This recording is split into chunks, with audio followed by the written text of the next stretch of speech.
താഴെത്തട്ടിൽ നിന്ന് നേതൃത്വങ്ങൾക്ക് ലഭിക്കുന്ന കണക്കുകൾ ഇടത് വലത് മുന്നണികളെ ഒരുപോലെ ആശങ്കപ്പെടുത്തുന്നതായി റിപ്പോർട്ടുണ്ട്. കനത്ത തിരിച്ചടി ഭയക്കുകയാണ് CPM. 100 സീറ്റുകൾക്ക് മുകളിൽ നേട്ടം കൊയ്യുമെന്ന പ്രതീക്ഷ UDFന് നേരത്തെ ഉണ്ടായിരുന്നു. തുടക്കത്തിൽ തന്നെ അവരിത് പറയുകയും ചെയ്തു. എന്നാൽ അത്തരത്തിലൊരു തരംഗം ഉണ്ടായിട്ടില്ലെന്ന വിലയിരുത്തലാണ് ഇപ്പോൾ KPCC സെന്ററിനുള്ളത്. ഇരു മുന്നണികളെയും ആശങ്കപ്പെടുത്തുന്നത് NDAയുടെ വലിയ മുന്നേറ്റമാണ്. വിവരങ്ങൾ നൽകാനായി വിനീഷ് ഒപ്പം അരുൺ കൊടുങ്ങൂർ ചേരുന്നുണ്ട്. രണ്ടുപേർക്കും സ്വാഗതം ഈ വാർത്താ സായനത്തിൻ്റെ ആദ്യ മണിക്കൂറുകളിലേക്ക്. വിനീഷിലേക്കാണ് ആദ്യം ഞാൻ പോകുന്നത്. വിനീഷ്, വളരെ പ്രധാനപ്പെട്ടൊരു പോയിന്റ് ഈ നിമിഷം നമുക്ക് മുന്നോട്ട് വയ്ക്കാനുള്ളത് തിരുവനന്തപുരം ജില്ലയിലെ പ്രധാനപ്പെട്ട തെക്കൻ കേരളത്തിലെ വളരെ പ്രധാനപ്പെട്ട മണ്ഡലങ്ങളിലെ ഒരു സമഗ്ര ചിത്രമാണ്. ഇന്ന് ഒരു പ്രാഥമികമായ ഒരു കണക്കുകൂട്ടൽ ഇന്ന് CPM നേതൃത്വം നടത്തിയപ്പോൾ ഒരു പക്ഷേ അവർക്ക് ഞെട്ടൽ കൂടുകയാണ് ചെയ്തത്. പല ഉറച്ച കോട്ടകളിലും തരിപ്പണമാക്കിക്കൊണ്ടുള്ളൊരു മുന്നേറ്റം, അത് BJPയുടെ മുന്നേറ്റമാണെന്ന് ഇന്ന് ജനറൽ സെക്രട്ടറി MA ബേബി വരെ അത് തുറന്ന് സമ്മതിച്ചു. അപ്പോൾ എപ്രകാരമാണ് ആ തരത്തിലുള്ളൊരു വിലയിരുത്തൽ നമുക്ക് നൽകാൻ സാധിക്കുക?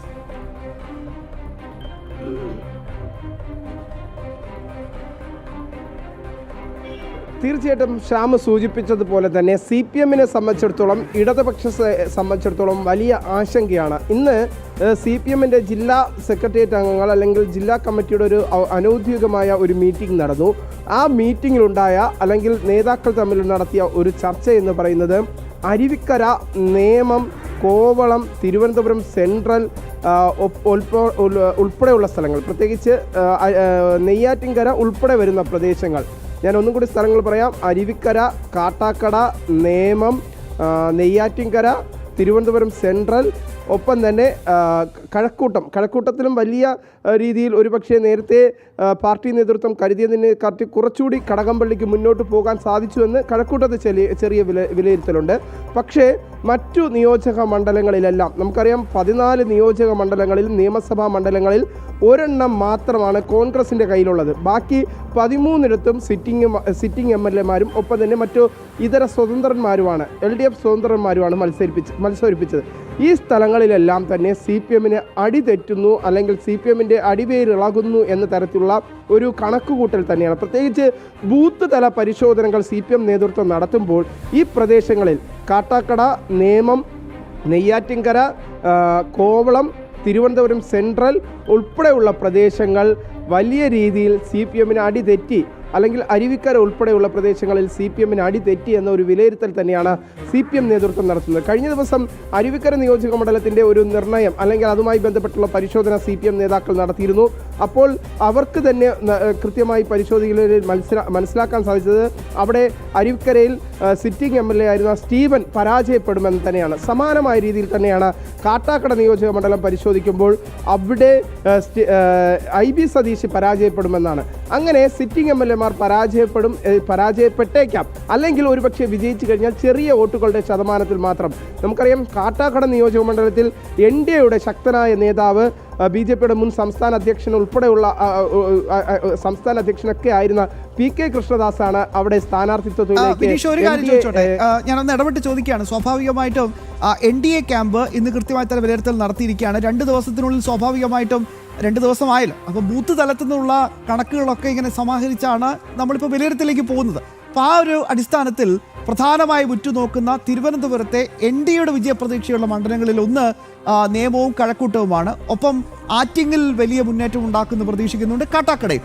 അപ്പോൾ ആ ബൂത്ത് ലെവൽ കണക്കുകൾ പ്രകാരം നമ്മുടെ പ്രിയപ്പെട്ട പ്രേക്ഷകരിലേക്ക് കൂടി നമുക്കൊന്ന് വളരെ വേഗം എത്തിക്കാം. വിനീഷ് ഗ്രൗണ്ട് ലെവലിൽ പോയി റിപ്പോർട്ട് ചെയ്തൊരു മാധ്യമപ്രവർത്തകൻ കൂടിയാണ്. എങ്ങനെ വിലയിരുത്തും?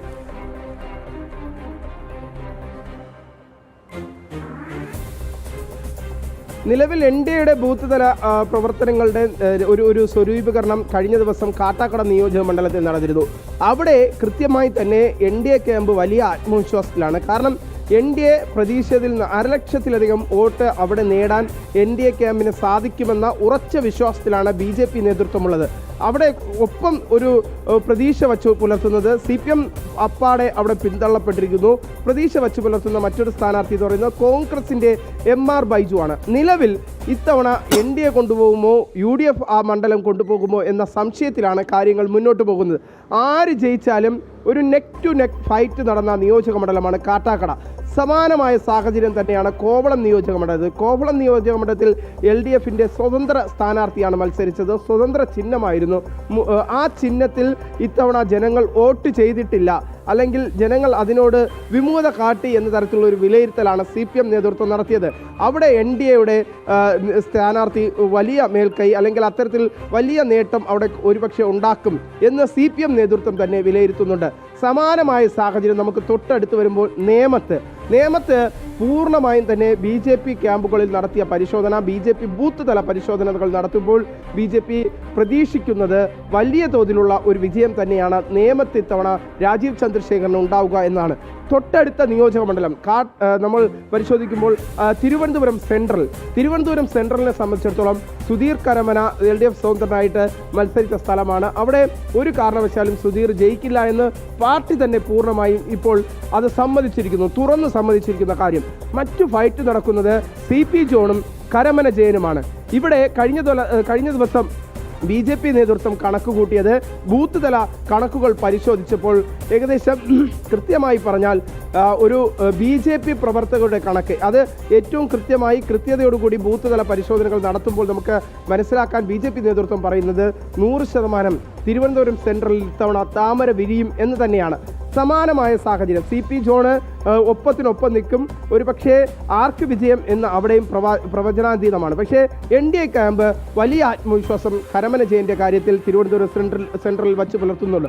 തൊട്ടടുത്ത് നമ്മൾ കഴക്കൂട്ടത്തേക്ക് പോകുമ്പോൾ കഴക്കൂട്ടം നിയോജക മണ്ഡലത്തിൽ ഏത് തരത്തിലായിരിക്കും ഇത്തവണ ഒരു പൂർണ്ണമായും വിലയിരുത്തുന്നത് കൃത്യമായി V മുരളീധരന് മേൽക്കൈ ലഭിക്കുന്ന തരത്തിലുള്ള വോട്ടിംഗ് പാറ്റേണാണ് ഇത്തവണ നടന്നത് എന്ന് NDA ക്യാമ്പ് പൂർണ്ണമായും വിശ്വസിക്കുന്നു. അവിടെ കടകംപള്ളിക്കും സാധ്യത തള്ളിക്കളയാൻ സാധിക്കില്ല എന്ന് CPM-ഉം ഉറച്ചു വിശ്വസിക്കുന്ന രണ്ട് സ്ഥലം. ഇവിടെ ആര് വിജയിക്കുമെന്നത് വലിയ ഒരു സാധ്യത, ആർക്കും ഒരുപക്ഷെ കൂടിപ്പോയാൽ വലിയ രീതിയിലുള്ള ഒരു കൂടുതൽ വോട്ടുകളുടെ ഒരു പിൻബലം ഉണ്ടാകില്ല. ജയിച്ചാൽ ചെറിയ വോട്ടുകളുടെ വ്യത്യാസത്തിലായിരിക്കും അവിടെ V മുരളീധരനോ അല്ലെങ്കിൽ കടകംപള്ളിയോ ജയിക്കുകയാണെങ്കിൽ. പക്ഷേ NDA ക്യാമ്പിൻ്റെ ആത്മവിശ്വാസം V മുരളീധരൻ ജയിക്കുമെന്നാണ്. CPM-നും ഇതേ ആത്മവിശ്വാസം കടകംപള്ളിയുടെ പേരിലുണ്ട്. തൊട്ടടുത്ത് വട്ടിയൂർക്കാവ് നിയോജക മണ്ഡലത്തിലേക്ക് നമ്മൾ വരുമ്പോൾ മനസ്സിലാക്കാൻ സാധിക്കുന്നത് വട്ടിയൂർക്കാവ് നിയോജക മണ്ഡലത്തെ സംബന്ധിച്ചിടത്തോളം ആരാണ് അവിടെ ഒരു ത്രികോണ മത്സരം നിലനിൽക്കുന്നുണ്ട്. ആ ത്രികോണ മത്സരത്തിൽ ആര് വിജയിച്ച് കയറുമെന്നത് കൃത്യത പറയാൻ ഇപ്പോൾ CPM നേതൃത്വത്തിന് സാധിച്ചില്ല. പക്ഷേ അവിടെയും NDA ക്യാമ്പ് വളരെ ശക്തമായ സാന്നിധ്യത്തിൽ നിലയുറപ്പിക്കുന്നുണ്ട്. BJPയെ സംബന്ധിച്ചിടത്തോളം BJPയുടെ കണക്കുകൂട്ടലിൽ ഒരു 3000 മുതൽ 5000 വോട്ടുകളുടെ ഭൂരിപക്ഷത്തിൽ ഒരു ശ്രീലേഖ ജയിച്ചേക്കുമെന്ന പ്രതീക്ഷ BJP വച്ചു പുലർത്തുന്ന ഒരു നിയോജക മണ്ഡലമാണ് വട്ടിയൂർക്കാവ്. അതേ കണക്ക് നമ്മൾ ആറ്റിങ്ങലിലേക്ക് കടക്കുകയാണെങ്കിൽ BJPയെ സംബന്ധിച്ചിടത്തോളം അവിടെ UDF സ്ഥാനാർത്ഥി സന്തോഷ് വളരെ പിന്നോക്കം പോയിരിക്കുന്നു. അവിടെ ഇപ്പോൾ നിലനിൽക്കുന്നത് BJPയുടെ സംസ്ഥാന ഉപാധ്യക്ഷനായ അഡ്വക്കേറ്റ് P സുധീറും ഒപ്പം തന്നെ അംബികയുമാണ്. പഴയ സിറ്റിംഗ് MLA ആണ് അംബിക. ഇവിടെ സുധീറും അംബികയും തമ്മിലുള്ള മത്സരമാണ് നടക്കുന്നത് എന്നതാണ് CPM ക്യാമ്പ് പോലും വിലയിരുത്തുന്നത്. അവിടെ ആർക്കാകും വിജയം എന്നത് നോക്കിക്കാണേണ്ടിയിരിക്കുന്നു.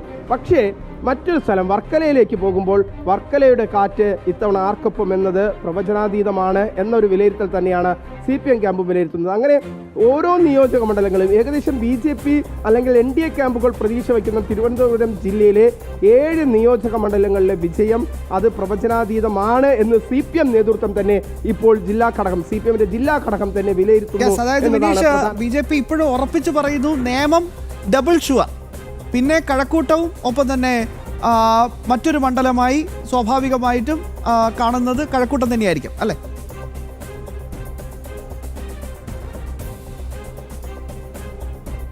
തീർച്ചയായിട്ടും കഴക്കൂട്ടം ആ തരത്തിൽ തന്നെയാണ് BJP ക്യാമ്പ് കാണുന്നത്.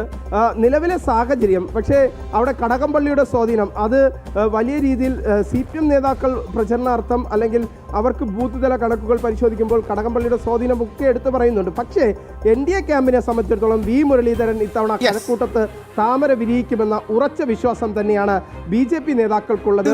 അതിന്റെ ബൂത്ത് തല കണക്കുകൾ എടുത്തു വരുന്നേ ഉള്ളൂ. കൃത്യമായ കണക്കുകൾ നമുക്ക് ലഭ്യമായിട്ടില്ല. പക്ഷേ ഒരു കാര്യം തീർച്ചപ്പെടുത്തി പറയാം, ഇത്തവണ തിരുവനന്തപുരം റവന്യൂ ജില്ലയിൽ BJP പ്രതീക്ഷിക്കുന്നത് കൃത്യമായി പറഞ്ഞാൽ 5ഓളം സീറ്റ് ഒരുപക്ഷെ BJPക്ക് ലഭിക്കും. അത് തന്നെയാണ് ഏറ്റവും പ്രധാനപ്പെട്ട കാര്യം. ഏറ്റവും ഒടുവിൽ ബൂത്ത് തല കണക്കുകൾ പരിശോധിക്കുമ്പോൾ NDAക്ക് വലിയ വിജയപ്രതീക്ഷയാണുള്ളത്. അതിൽ തന്നെ 5 സീറ്റുകൾ വരെ പരമാവധി തിരുവനന്തപുരം ജില്ലയിൽ മാത്രം BJPക്ക് മുന്നോട്ട് പോകാൻ സാധിക്കും. അതിൽ നിയമം ഡബിൾ ഷുവർ ആണ് എന്ന രീതിയിലുള്ള വിലയിരുത്തലാണ് ഇപ്പോൾ NDA ക്യാമ്പിൽ നിന്ന് വരുന്നത്. വളരെ പെട്ടെന്ന് തന്നെ മധ്യ കേരളത്തിലേക്ക് പോകണം. അരുൺ കൊടുങ്ങൂർ തയ്യാറാണ്. മധ്യ കേരളത്തിലും ഒപ്പം വടക്കൻ കേരളത്തിലെ പ്രത്യേകിച്ച് ഏറ്റവും തീപ്പൊരി പോരാട്ടം നടക്കുന്ന പാലക്കാട് അടക്കമുള്ള മണ്ഡലങ്ങളിലെ നിലവിലെ ബൂത്ത് തലത്തിൽ നിന്ന് ലഭിക്കുന്ന റിപ്പോർട്ടുകൾ പ്രകാരം എങ്ങനെ നമുക്കൊരു ഒരു വിലയിരുത്തലേക്ക് കടക്കാം അരുൺ?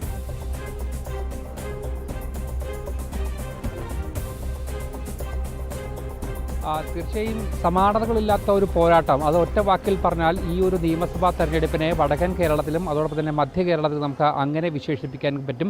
കൃത്യമായ ഒരു അടിത്തറയോടെയുള്ള NDAയുടെ ഒരു തെരഞ്ഞെടുപ്പ് രംഗത്തേക്കുള്ള ഒരു പ്രവേശനം, അതുതന്നെയാണ് ഒരു വലിയ മുന്നേറ്റം ഈ മേഖലകളിലൊക്കെ തന്നെ ഉണ്ടാകാനുള്ള ഒരു പ്രധാനപ്പെട്ട കാരണമായി എടുത്തു പറയുന്നത്. കാരണം അത്ര ഒരു ദൃഢമായിട്ടുള്ള ഒരു അടിത്തറയായിരുന്നു NDAക്ക് ഈ മേഖലകളിലൊക്കെ തന്നെ ഉള്ളത്. അതുകൊണ്ട് തന്നെ നിർണായക ശക്തിയായി എല്ലാ മണ്ഡലങ്ങളിലും പാറുന്ന ത്രികോണ മത്സരമെന്ന് നമുക്ക് ഒറ്റ വാക്കിൽ ഈ ഇടങ്ങളിലൊക്കെ തന്നെയും പറയാം. പരമ്പരാഗതമായ NDAയുടെയും BJPയുടെയും ഒക്കെ തന്നെ കോട്ടകളുണ്ട്. അവിടെ കയറാനുള്ള ഒരു ശ്രമങ്ങളൊക്കെ തന്നെ തുടക്കത്തിൽ ഇടത് വലത് മുന്നണികൾ രാഷ്ട്രീയമായ ചില ഒത്തുതീർപ്പുകളൊക്കെ തന്നെ നടന്നത്. പക്ഷേ ഏറ്റവും ഒടുവിൽ പ്രചരണത്തിൻ്റെ ഏറ്റവും അവസാന ഘട്ടത്തിൽ എത്തുമ്പോൾ അതൊക്കെ തന്നെ മാറുന്ന ഒരു സാഹചര്യമാണ് ഉള്ളത്. ആദ്യം മധ്യ കേരളത്തിലേക്ക് വരികയാണെങ്കിൽ മധ്യ കേരളത്തെ സംബന്ധിച്ചോളം, പ്രത്യേകിച്ച് കോട്ടയം അടക്കമുള്ള ജില്ലകളെ സംബന്ധിച്ചോളം ഒരു വലിയ മുന്നേറ്റം NDA ക്യാമ്പിന് നടത്താനായി എന്നുള്ളതാണ് ഏറ്റവും പ്രധാനമായി എടുത്തു പറയുന്നത്.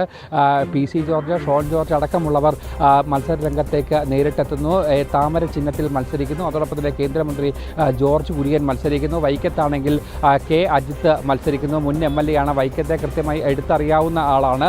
അങ്ങനെയുള്ള ഒരു വലിയ മത്സരം കോട്ടയത്ത് നടക്കുമ്പോൾ അതോടൊപ്പം തന്നെ ആലപ്പുഴയിലും സമാനമായ രീതിയിലേക്കുള്ള ഒരു പരമ്പരാഗതമായ രീതിയിൽ നടക്കുന്ന മത്സരങ്ങൾക്ക് അപ്പുറത്തേക്ക് വലിയൊരു മുന്നേറ്റം അവിടെ NDAക്ക് നടത്താനാകുന്നു. ഇതുതന്നെയാണ് ഇടത് വലത് മുന്നണികളുടെ ഈ കണക്കുകൾ അവസാന ഘട്ടത്തിലേക്കാണ്. ബൂത്ത് തലത്തിലുള്ള കണക്കുകളൊക്കെ തന്നെ നോക്കി വരുമ്പോൾ ഇരു മുന്നണികൾക്കും വലിയ ആശങ്കയുണ്ടാക്കുന്നതും പ്രതീക്ഷിക്കുന്നതിനപ്പുറത്തേക്ക് ഒരു മുന്നേറ്റം ഉണ്ടാക്കാൻ കഴിയുന്നത് അത് നേതാക്കളൊക്കെ തന്നെ പരസ്യമായി ഇപ്പോൾ പറഞ്ഞു തുടങ്ങിയിട്ടുണ്ട്. ആ ഒരു വലിയ മുന്നേറ്റങ്ങൾ ഉണ്ടാകാൻ പറ്റും. എറണാകുളം ജില്ലയിലേക്ക് വരികയാണെങ്കിൽ 2020യുടെ ഒരു സാന്നിധ്യം അതുതന്നെയാണ്. പ്രാദേശികമായി കൃത്യമായ ഒരു അടിത്തറയുള്ള ഒരു സംവിധാനമാണ് 2020 എന്നുള്ളത്. കൃത്യമായി തന്നെ അത് ഈ തെരഞ്ഞെടുപ്പിലും പ്രതിഫലിച്ചിരിക്കുന്നു. കുന്നത്ത് നാട്ടിലെ അവസാനത്തെ വിലയിരുത്തൽ കൂടി ഞാൻ ഇടപെട്ട് ചോദിക്കുകയാണ്. കുന്നത്ത് നാട് അതോടൊപ്പം തന്നെ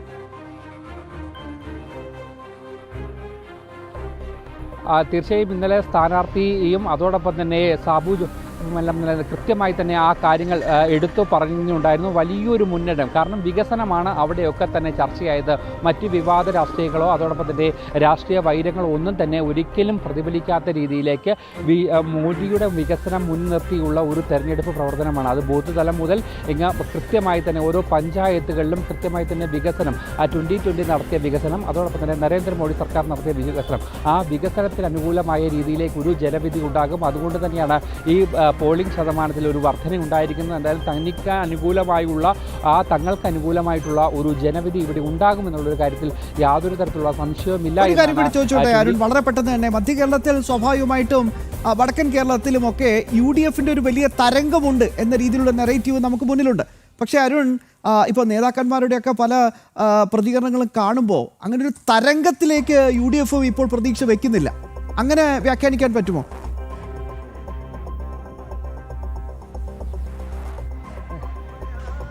തീർച്ചയായും ആദ്യത്തെ ഒരു ആത്മവിശ്വാസത്തിൽ രാഷ്ട്രീയ വനവാസത്തിന് പോകുന്ന നേതാവ് മത്സരിച്ചൊരു ജില്ല കൂടിയാണ് എറണാകുളം. പറവൂരിലാണ് പ്രതിപക്ഷ നേതാവായ VD സതീശൻ.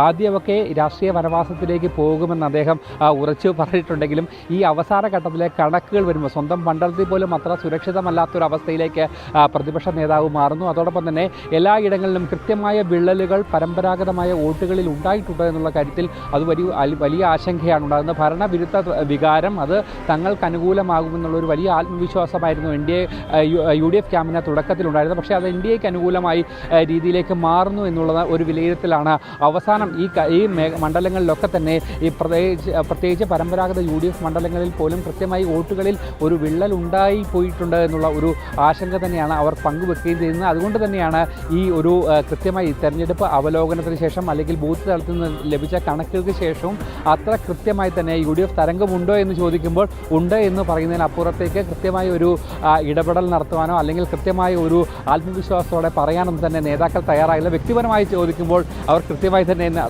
എന്തൊക്കെയാണ് അവരുടെ ആശങ്ക എന്ന് അവർ പറയുകയും ചെയ്യുന്നുണ്ട്. ശ്യാമ. യെസ്, അരുൺ കൊടുങ്ങൂർ വളരെ കൃത്യമായി തന്നെ പ്രാദേശിക തലത്തിൽ പോയി റിപ്പോർട്ട് ചെയ്ത പ്രചരണത്തിലുടനീളം സജീവമായ ഞങ്ങളുടെ മാധ്യമപ്രവർത്തകരാണ് വിശദമായ ഒരു വിലയിരുത്തൽ. ഇപ്പോൾ 3 മുന്നണികളും അതത് കേന്ദ്രങ്ങളിൽ ഗ്രൗണ്ട് ലെവലിൽ നിന്ന് ബൂത്ത് തലത്തിൽ നിന്ന് ലഭിക്കുന്ന വിശദാംശങ്ങൾ അടിസ്ഥാനമാക്കിയിട്ടാണ് വിലയിരുത്തലുകൾ പുരോഗമിക്കുന്നത്.